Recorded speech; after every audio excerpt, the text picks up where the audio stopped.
Stabat mater dolorosa, juxta crucem lacrimosa, dum pendeba. I'm Michael Hicks. I used to be Professor of Medieval History at the University of Winchester. This is my historic questions on Richard III.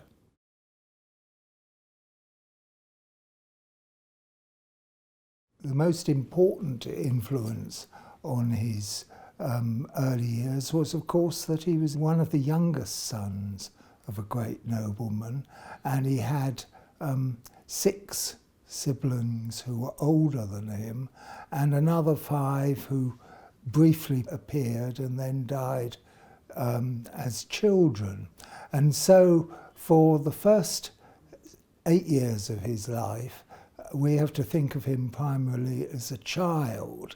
And then after the first phase of the Wars of the Roses, his father had been killed, his brother Edward IV became king, and Richard abruptly became instead a royal duke and only three stages away from the throne.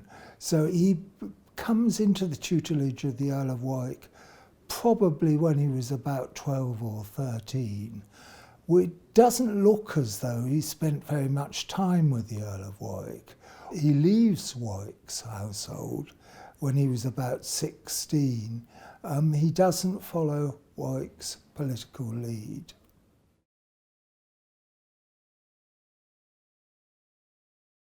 He becomes a royal duke, the Duke of Gloucester, and he's given various important offices, most important initially as Admiral of England and later Constable of England and Warden of the Marches. Having said that, he is young and he acquires these offices from the age of about 12, but other people undertake them. And it isn't really until 1468 or 1469 that he starts to act on them himself. Edward IV gave him a considerable amount of lands that he had confiscated from the Lancastrians, but he also feels perfectly free to take them away again and give them to other people whenever he feels like it.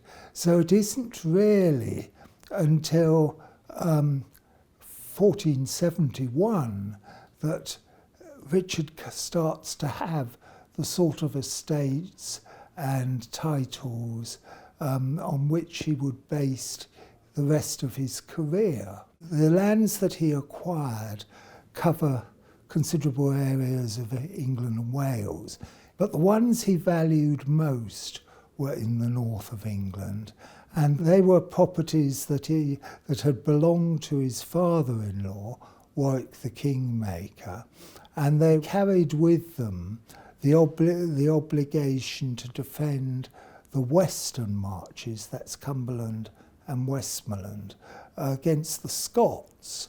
And so that was the one that gave him military authorities.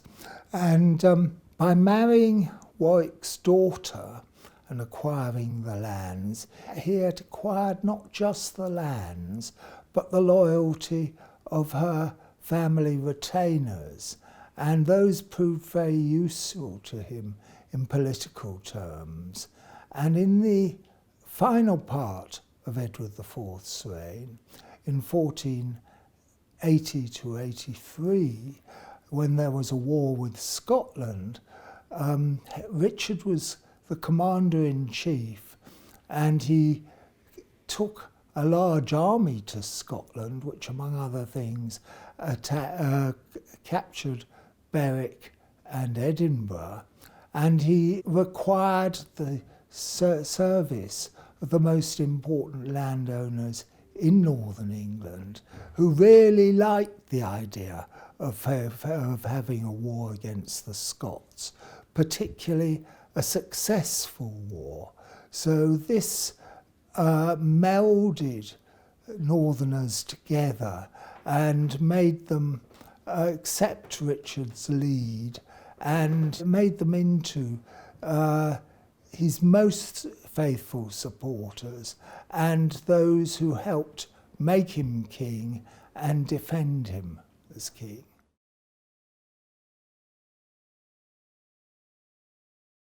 Well, Anne Neville was one of the two daughters of Warwick the Kingmaker, who was the greatest nobleman of the 1450s and 1460s. And he was killed at the Battle of Barnet by Edward IV and Richard III. Richard was one of the commanders in that battle.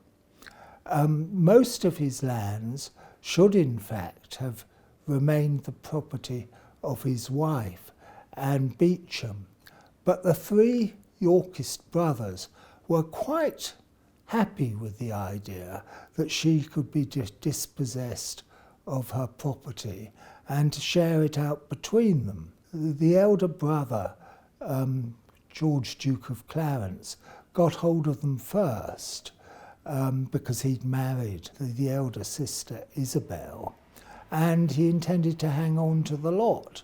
And he had no intention that the younger daughter, Anne, who was a widow of 15, should get anything. Richard, however, determined to marry Anne and wanted to get at least a half share. And Edward IV was quite content to do this because it meant that he was able to provide for Richard at no cost to himself, and he could also reduce the possessions of Clarence. Now, this was extremely difficult to do in legal terms because, of course, the Countess of Warwick was the legal possession. And also there was the minor matter that actually Richard was unable to contract a legitimate marriage to Anne because she was the sister of the wife of his brother, and this fell within the prohibited degrees. The net result was they ended up dividing this estate. The unfortunate Countess got nothing, and Edward, as I say, had provided for his two brothers without being obliged to shell out any property himself.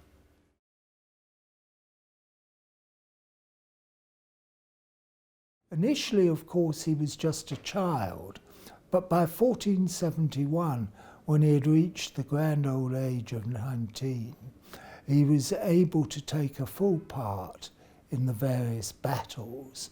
He apparently led one wing of Edward IV's battle at the Battle of Barnet.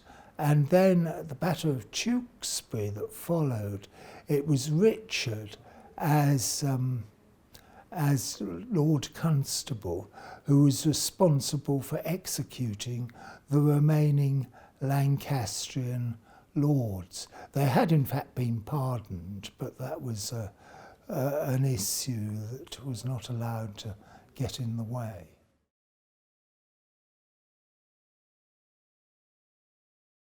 Edward IV dies suddenly, and there's no doubt whatever that his heir is his young son, Edward V, who is aged 12.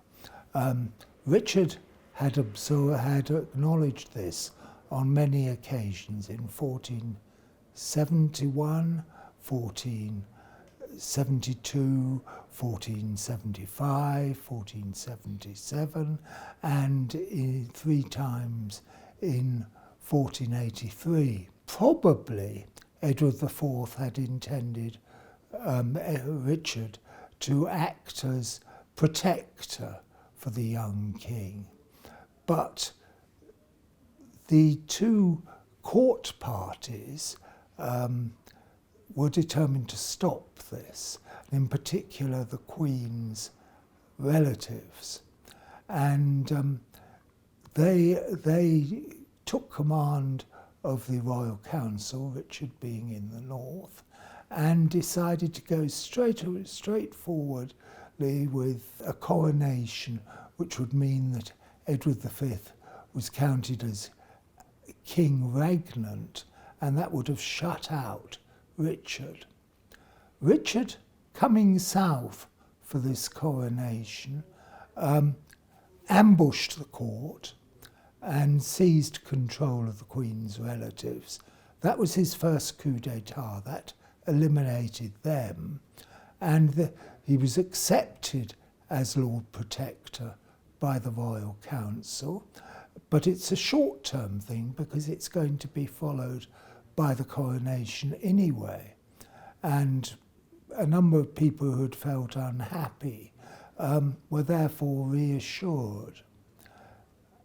Then Richard struck at Lord Hastings, who is the leading courtier, whom he accused of treason, and he was eliminated. When he was Constable of England, he tried to reform the heralds, who were the people who talked about, who ruled on genealogy and ceremony and things like that. When he became king, he established a Council of the North, which was acting as a sort of devolved system of central government. And on the borders with Scotland, he made peace with the Scots, but he also set up a more rigorous system to regulate the borders and to ensure that people on both sides of the borders were held to account.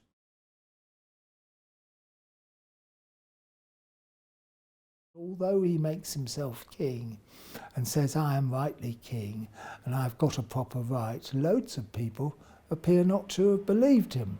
Edward IV was preferred by quite a number of his subjects, and when Edward V apparently dies, they look for somebody else. They look for Henry VII. There's very little to recommend him, except that he isn't Richard. And so within 3 months of becoming king, he has this rebellion, so-called Buckingham's rebellion, which covers the whole of southern England.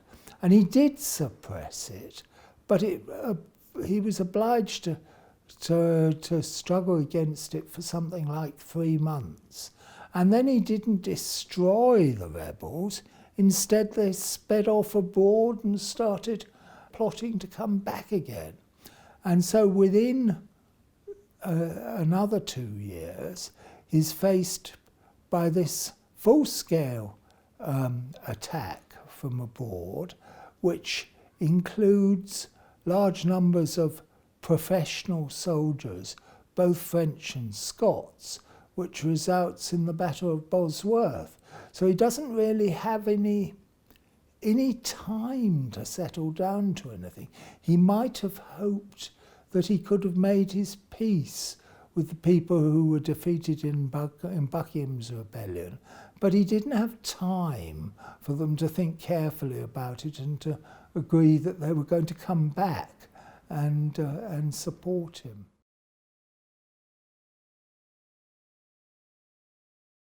His queen dies, his son dies.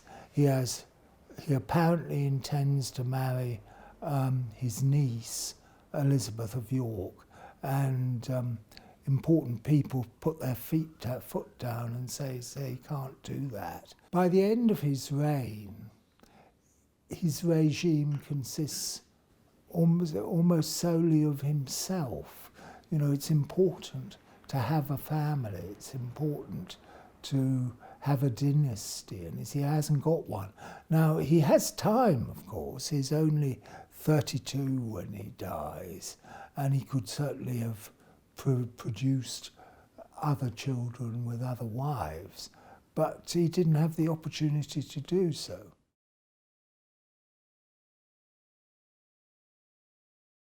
Richard had tried to defend England against foreign invasion, which means Henry Tudor, who comes firstly from Brittany and then from France.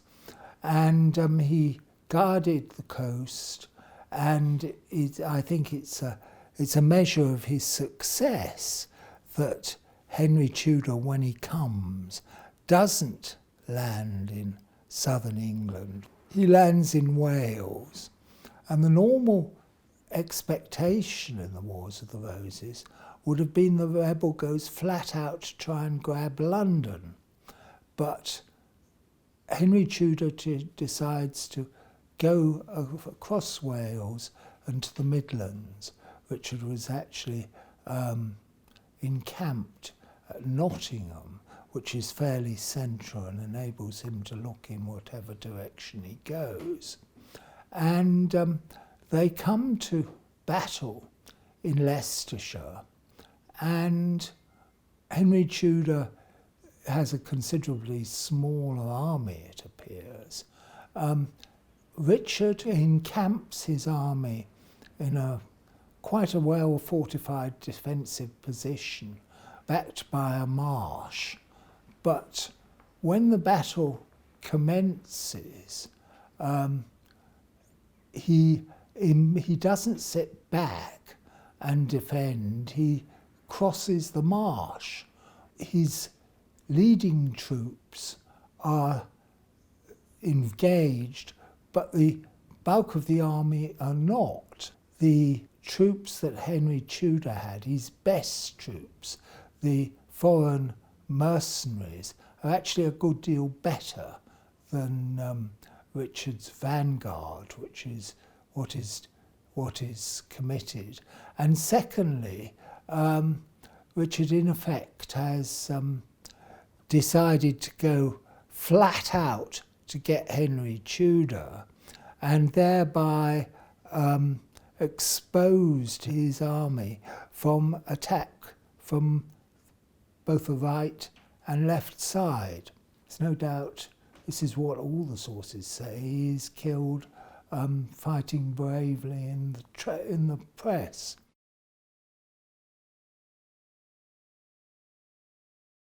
The stories that are told most are the usurpation, which it's clear that he was wrong to seize the throne, but one can see perhaps why he did it. The death of the princes, where I think there's a serious miscalculation on how this will be achieved, and some brilliant propagandist sees how this can be turned to advantage. I don't think Henry Tudor has much popularity, but he had started the Tudor propaganda that Richard was a monster and a homicide and a killer of children before he succeeded to the throne. I think, writing as a modern historian, one has to say that what Richard did was he took a Wars of the Roses which had come to an end and been followed by peace and stability, and managed to stir it up again so that war continued on and off for another 20 years. And in the sort of byproduct, he managed to kill most of his family, some of them on his side, some of them on others, and destroyed the Plantagenet dynasty altogether. So, that was not what he was aiming to do, but it's his achievement.